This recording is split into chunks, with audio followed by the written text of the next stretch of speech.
Hello everyone and welcome to our review of Skyfall. I actually went to see Paranormal Activity ages ago, but I couldn't be bothered uploading that review, so Because it was that terrible? yeah, because it was that bad. Actually, it is true. I knew it was bad and everyone else said it was bad, so I thought that I was just repeating what everyone was saying. Anyway, so this is Skyfall. So I'm here actually with Jorvin and Nintendo 64, you might have remembered from The Amazing Spider-Man and Ted, and here's me. And yeah, so Skyfall, what did everybody think of it? Well, it's good. Move the camera closer so that people can hear Okay, us. so... Okay, well, whoa, okay. So, Skyfall is the 23rd installment in the James Bond franchise, and I am going with the general consensus on this one and saying that I liked it. I thought it was a very decent and quite good installment into the franchise, and it was a very good recovery from Quantum of Solace, which most people define as one of the worst James Bond films. I think it is really, honestly, one of the worst, one of the least. That's my least favorite James Bond movie. It is. It's your least favorite that I've seen. Yes, yes. Yeah. Quantum of Solace to me was a big clusterfuck, and if you saw Quantum of Solace and liked it, and were you obviously don't know James Bond. Yeah. Yeah. Yeah, and if you were invested in the storyline of it, with the whole quantum organization and uncovering what that was, and come down a bit, you're like... It's fine, yeah, it's fine. You're giving this very, like, demeaning level to me of... Anyway, yeah, if you like Quantum of Solace and you like the kind of unraveling of the organization of Quantum... What unraveling? What... Okay. What unraveling? Well, basically, the basic plot... Yeah, okay, we don't have to explain the basic plot But of... This basically has nothing to do with... I don't even... This is not Quantum of Solace. It has nothing to do with it. Okay, so Jorvin, what did you think? I thought it was brilliant. You thought it was brilliant, okay. Yeah. So, did you like Casino Royale or Quantum of Solace?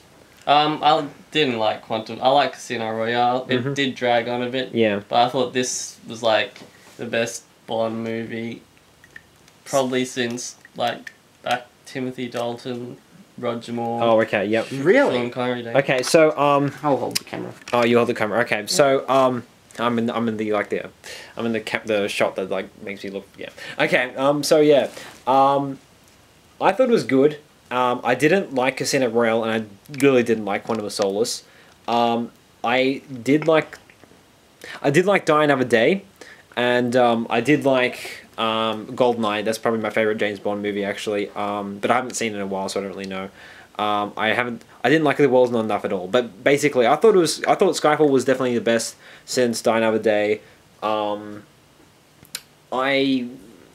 we would go over it, I liked the second half much more than I liked the first half, and I don't know if you agree with it, but the first half, it plays very much like a James Bond movie, like a typical. You'd think it's going to be. I think that was the point. Yeah, yeah. You think it's going to be a typical James Bond movie, But and then it's not. in the second half, it changes to something that really isn't anything like James Bond at all, like a typical James Bond. No, it completely abandons the formula and goes somewhere else, and I did like it. It goes like emotional and Yeah, to do with the relationships. It's much rather more than- slow, yeah, and it's nothing like the usual, chase the bad guy and defeat him.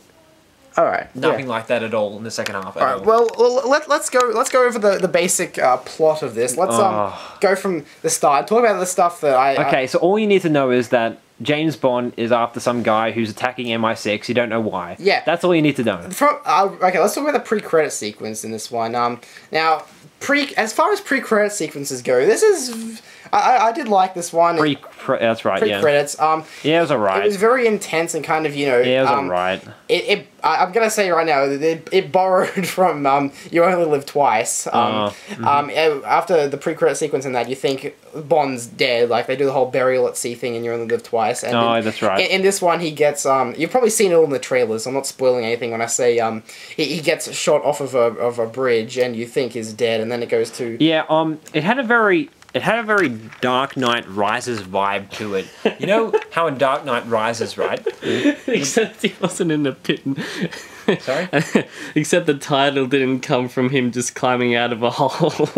Okay, but I mean, like, Dark Knight Rises had a very vibe. You know how in Dark Knight Rises they try and make out that he's been, he's lost his, like, talent and he has to return to being James Bond. It was the same with this one. That's what I had a problem with.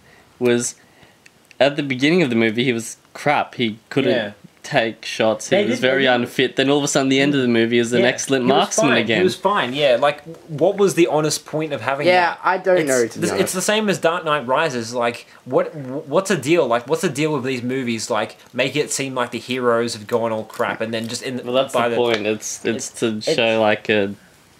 I mean, overcoming an obstacle. That would have been good. I thought it would have been good if they actually this movie, right? It was meant to be a completely different Bond movie where he was not so great anymore. He was old, and I have a feeling that they were going for one direction, and then like they kind of just went in a different one, like that. But because like as a lot of people say, this was meant to be like the completion of the trilogy.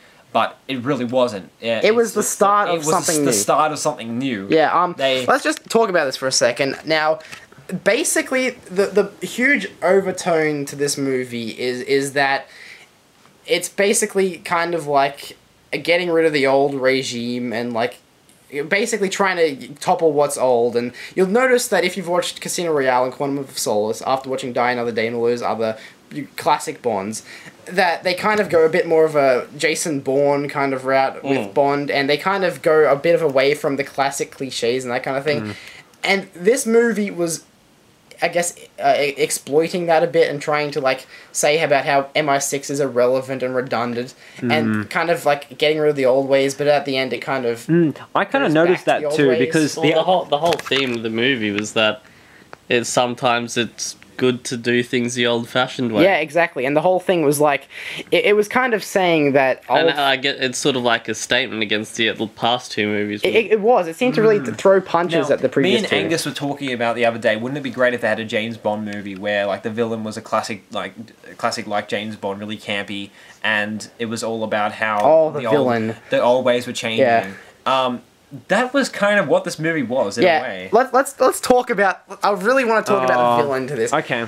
Go, Angus. Have your spiel. The villain in this made the movie for me. This guy. He did. Oh my god! This is probably one of the best villains in a Bond movie since maybe I don't even know. Elliot Carver is probably if we're just going back to like recent movies, Elliot Carver hasn't been a good movie a good villain since Tomorrow Never Dies. The villain in this, wow, his deal was really weird. Basically, he was this he was a very classic Bond villain, and he was kind of campy and outlandish. And if you go to this movie to see one thing, go to see the villain. I mean, this guy. At first, the very first scene you see with him and Bond, there's this huge corridor, and you can't properly see him. And he's doing this whole discussion of like this whole spiel about how like rats like eating other rats. Analogy to the whole point of the movie. Yeah, the camera's over Bond's shoulder, and he's walking down this giant hallway, and it's just building up suspense. And then when he finally enters, it is one of the most strangest things you'll ever see. Angus likes. Okay, so here's what my opinion was on the villain. I really felt like they tried to campy him up, and I thought it was kind of manipulative in a way. What they really did was in the introduction scene they tried to make him as campy and as funny and as interesting as possible. But then when you actually get him into the part where he's actually fighting Bond or actually trying to be threatening, creepy as hell. He's nothing like that at all. He basically just no, he isn't. He really isn't. Like. Of the parts you see of him, he's kind of weird, but he's not. I mean, I feel like his character was wasted because there wasn't much of him, and I feel like they tried to kind of introduce him and make him this really funny, weird villain, and they didn't really actually go through with that very well. I don't think that. I found it kind of manipulative. I thought it was kind of like, oh, you're supposed to find this guy strange and weird. Oh, he's doing this to Bond. Ha ha ha. I felt manipulative. I thought like, I liked him. I liked the villain, but I just thought that it's. Okay. Well, I thought that he was like he had a good backstory. I can say that. The villain in this. Okay. This is like reverse License to Kill with this villain, right? So he was a former MI6 agent, and he's out to basically is out to kill M because Angus, you don't need to explain the plot. Oh, sorry, I'm just explaining. I've been informed not to give any backstory in the villain, so let's just say that he starts off campy and then he gets kind of just dull, I guess, and then he goes into full on creepy mode, and his final scene in the movie that just personally to me that just weirded me out. I just don't get it. I kind of just don't get it in a way, like why he was like that. And what do you mean? Jorvin, what do you mean you don't get? He was betrayed by someone who he pretty much loved. Who, M? Yeah. He loved her? Didn't you get that vibe? I got some kind of creepy vibe too. She was like a mother figure to him. Ah, okay. And then he felt betrayed and was like, what's the point? Then there's the whole hydrogen cyanide, which probably messed up his brain as well as his body. Well, all right. Personally, I found. I don't know if this was the point, but I found him out of place in this movie, and I found him to be trying too hard to be campy. That's what I thought. Wow. That's what I thought. Wow. I mean, have you seen No Country for Old Men? I didn't like that movie. Really? Yeah. That was like my fourth least favorite movie that I saw Why last do year. you like it? Oh, I love that movie. No, I don't like it. It's why? Because it has a non-cliched ending. No, I found it because I find it boring. That's all. And I find it too hard, trying too hard to not be non-cliche. But we're not talking about that movie at the moment. It's based off a book, and the writer's just got that sort of life's crap sort of mentality. Yeah, I get it, but I didn't think it needed like that long to tell that story. But anyway, let's talk more Skyfall rather than more. Now, there's also this bit halfway into the movie that I thought was, you could see it coming, and it just annoyed me. Angus likes to spoil the plot a lot. Also, speaking of spoilers, Angus spoiled something detrimental before we saw this movie, and I actually kind of liked it how they did it. I know I'm not going to say what it is, but I'm just going to say that Titanic did it too. I'll discuss this with Angus later on, and I liked it how they did it. It's this kind of thing where if it's spoiled to you, you still kind of watch it and know it's coming. Yeah, exactly. I watched the whole movie thinking it. Yeah. Like, I thought, when's this going to happen? How's this going to happen? Yeah, so how are they going to do this? They did that well. I think it's a thing. It's a movie technique, right? If you know something's going to get spoiled, you kind of it makes it much better. Like, if I didn't know this was coming, try and put that in a situation where you know it's coming, but you don't know when. Yeah.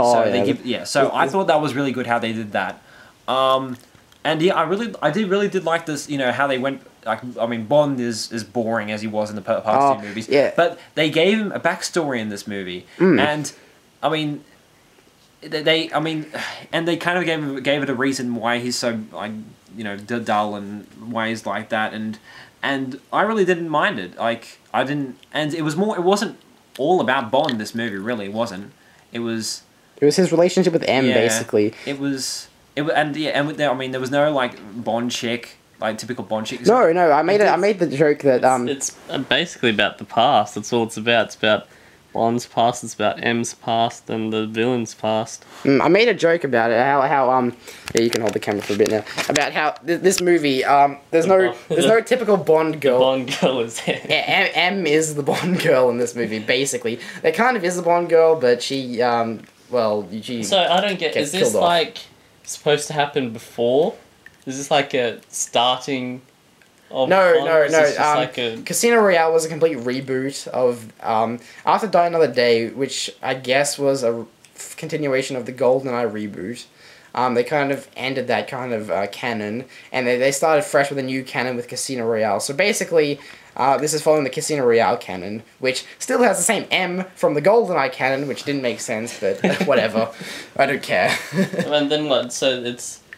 But then they're going back to how it was in this... Yes, that's interesting, isn't it? The classic Bond. The very end of this movie... Spoilers. Yeah, Spoilers. This is a huge spoiler. No, don't... Okay, let's just say that they try to go back to the classic movies. Don't spoil it. They go back to the classic movies. Don't say anything more. Oh, you don't need to say anything more. No spoilers. This is late November, right? I'm pretty sure by now we are like the last country in the world. Everyone will know what we're talking about, okay? So you don't need to... Okay. Everyone who's seen the movie will know what we're talking about. Now, also, the credit... Did everyone like the theme? Yeah, it was... it was good. I don't mind it. I think it's... I don't know why, but I just don't like the fact that Skyfall is mentioned a bazillion times. Yeah, the song, that's just overkill. We get the movie's name is Skyfall, Adele. You don't need to repeat it. Yeah. I thought I liked the chorus. I mean, is a bit bland and that kind of thing. Jorvin actually suggested that the opening title sequence actually is like the movie in reverse. We don't really know. I can't really tell if that's actually true or not. I don't think so now. Anybody who's seen the movie, please so. tell us if that you think that's true. I just sort of watched. And if you're gonna go watch the movie, I haven't seen it yet. Take a look at that. Just take a look at put your eye on that. Notice the opening credits, because I mean I'm not giving anything away if I say it is set in China. There's a bit of a China setting into it, and there's a bit of China stuff towards the end of the opening credits, like a bit of stuff like with Chinese dragons in the opening credits. The thing about the opening credits is since the guy who used to do them, Maurice Binder, who did them all the way up to the Living Daylights, I think. Even after he died, they continued to do them in the same kind of silhouette-y, like really in-your-face style. And I'm glad that they continued that all the way into Skyfall. Yeah. Okay. Well, I think the thing about this movie is that one thing I liked, it was more about just the stakes of Bond dying. There was more stakes than that. It was also the stakes of M and it's one issue I have with this is What's so funny? No, I'm not a big fan of movies that have like a plot, then they abandon the plot, and then they have a new plot, because the original plot, right, about halfway through, when the villain is like announced and that kind of thing, they completely drop that plot. Like as soon as the villain enters, they completely drop the plot, and then they start this new kind of vendetta kind of plot. Thought it made sense. I thought it made sense. I thought it made perfect sense. I like that. I really did like that. You like that? I thought that was a good idea. I'm not a fan of multi-plot things. It wasn't a different plot. It was a distraction. Okay, I'm going to stop for a second, and then I'm going to explain to them why... No, don't stop. I'll just take your word for it. Okay, no, okay, but okay. I know what you're saying. Alright, let me explain, right? Okay, so... He's doing it over a vendetta against M, right? He's doing it... to do that, you attack the country. And, and then once they realise that, they go away... So he's not going to go attack the country anymore because he wants to get at M. His whole plan is to get at M. Yeah. So if she goes away, they're basically changing the plot by... I mean, it's still the same plot because he still wants to get at M. Yeah. So... Okay, well, that makes sense, yeah. What else is there? What is there to say? The villain's name is Mr. Silver, by the way. There's some boring expository parts, but that's like typical. The villain's name is Mr. Silver, and everyone calls him Mr. Silver, but he has like some other name. There's also this one part in the middle that I really don't get, and Angus tried to explain it to me, but I don't get it. Yeah, so overall... No. Yeah, what would you give it out of 10, do you reckon? 7.5?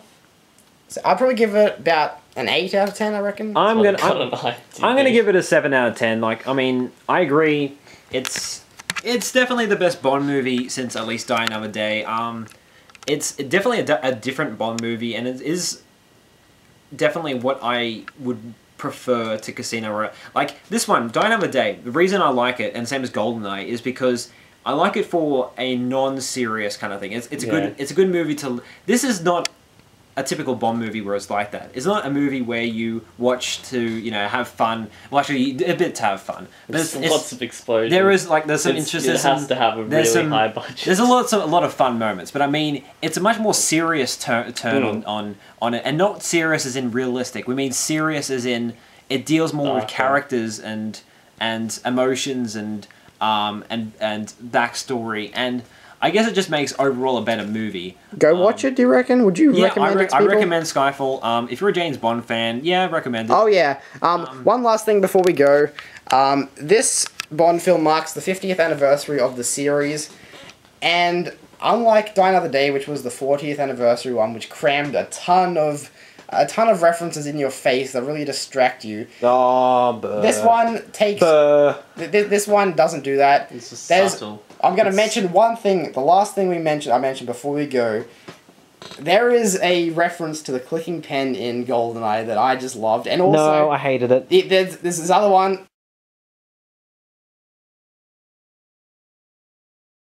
Stop spoiling the jokes, Angus. The It's like a moment you watch. Yeah, it, you it's spoil like, the oh my jokes, God, Angus. Jeez. I didn't spoil it. Yes, you are. But Angus, Aston is terrible. Martin now, Mr. Spoiler. everyone We should call you that, Mr. Spoiler. Mr. Spoiler. Well, yeah. this Okay, is Mr. Spoiler saying yeah, goodbye. no. Like I thought the clicking pen thing. That was just like, that was a remove. Like it should have been.